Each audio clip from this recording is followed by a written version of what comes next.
देखिए, आज जहाँ रामगढ़ के ऋषि पैलेस में श्रद्धेय अटल बिहारी वाजपेयी जी का जो 100वां जन्मदिन है, उसको मनाने के लिए भारतीय जनता पार्टी के कार्यकर्ता जहाँ इकट्ठे हुए थे और बड़ी श्रद्धा से उनको फूल मालाएं उनके चित्र पर चढ़ाकर उनको फूलों की श्रद्धांजलि देकर इस दिन को मनाया गया।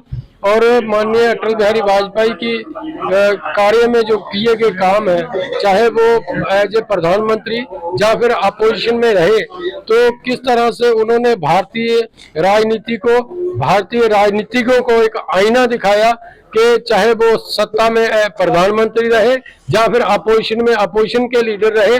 जब प्रधानमंत्री थे तो प्रधानमंत्री का कर्तव्य क्या होता है, जनता के लिए, देश के लिए, और गुड गवर्नेंस का जो उन्होंने एक लोगों को दिया कि जो गवर्नमेंट है लोगों के लिए है और गवर्नमेंट की जवाबदेही है, गवर्नमेंट के जो नुमाइंदे हैं उनकी जवाबदेही लोगों के लिए है। तो इस तरह से जो सारी की सारी उनके टाइम में जो बातें आई उन्होंने बताया और किस तरह से उनके जो कार्यकाल में जब वो प्रधानमंत्री जी रहे तो किस तरह से जो गांवों को सड़कों से जोड़ा गया, स्वर्णिम चतुर्भुज जो रोड जो है नेशनल हाईवे को, उनके जो बड़ी पुरानी रोडें थी उनको किस तरह से 4 लेन किया गया। और उसके बाद जो सरकार रही, किस तरह से वो सरकार उन 10 सालों में उन रोडों की जो वाजपेयी जी के टाइम में बने थे उनकी रिपेयर भी नहीं करवा सके, और इस पर सारी चर्चा हुई और उनको याद किया गया। और एक खास बात ये थे कि किस तरह से गठबंधन को लेकर चलने की राजनीति भी जो पहली बार उन्होंने लोगों को बताई, लोगों को सिखाई, उसके बारे में बातचीत की गई और उनके जीवन दर्शन पे बहुत गहन तरीके से चर्चा जहां की गई और उनको याद किया गया। धन्यवाद। रामगढ़ विधानसभा में ऋषि फार्म्स में हमारे श्रद्धेय अटल बिहारी वाजपेयी जी का यहाँ 100वां जन्मदिन मनाया जा रहा है।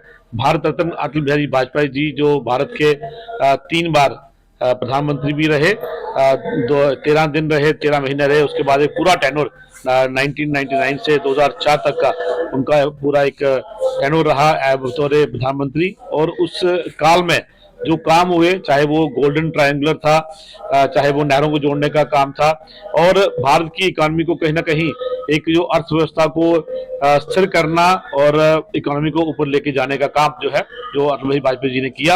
आज उनके 100वें जन्मदिन पर उनको हम यहाँ याद कर रहे हैं, उनको यहाँ पर हम श्रद्धांजलि दे रहे हैं। मेरे साथ यहाँ हमारे चेयरमैन जिला परिषद के DDC चेयरमैन हमारे केशव जी और भारतीय जनता पार्टी की पूरी टीम मेरे साथ है।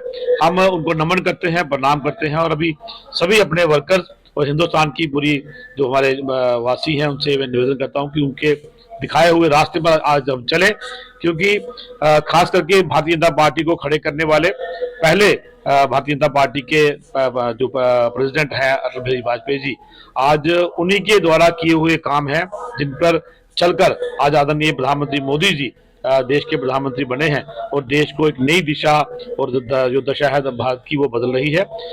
आज उनको नमन करते हैं, प्रणाम करते हैं और ये आह्वान करते हैं कि उनके दिखाए हुए रास्ते हम चलेंगे। मेरी तरफ से, हमारे भारतीय जनता पार्टी रामगढ़ की तरफ से, पूरे देश की तरफ से अटल जी को शत-शत नमन, बहुत बहुत शुक्रिया, धन्यवाद। जय हिंद, जय भारत। उनका दिन ये सुशासन दिवस के रूप में भी मनाया जाता है। देखिए, जो 3 टेन्योर उनके रहे एज प्रधानमंत्री, 13 दिन का, 13 महीने का और लगभग 5 साल का, उसमें जो मैंने बात की कि सही मायने में गवर्नेंस क्या होती है, शासन क्या होता है, वो उन्होंने हमें सिखाया और उन्हीं के द्वारा ये नारा दिया गया कि हम राज नहीं करते, हम सेवा करते हैं। तो उसी दिन को याद करते हुए आदरणीय प्रधानमंत्री नरेंद्र मोदी जी ने उनके जन्मदिन को गुड गवर्नेंस डे, सुशासन दिवस जो है उसके नाम पे ये उनके जन्मदिन पे रखा है, ताकि आने वाली पीढ़ियां याद रखें कि गुड गवर्नेंस, अच्छा शासन जो है किस तरह किया जाता है। करप्शन को हटाना, खत्म करना और ईमानदारी से देशभक्ति और देश के अच्छे काम करना, ये जो सीख है ये हमने आदरणीय अटल बिहारी वाजपेयी से ली थी। आज गुड गवर्नेंस डे पे मेरी तरफ से आप सबको भी हार्दिक शुभकामनाएं। धन्यवाद। जय जय।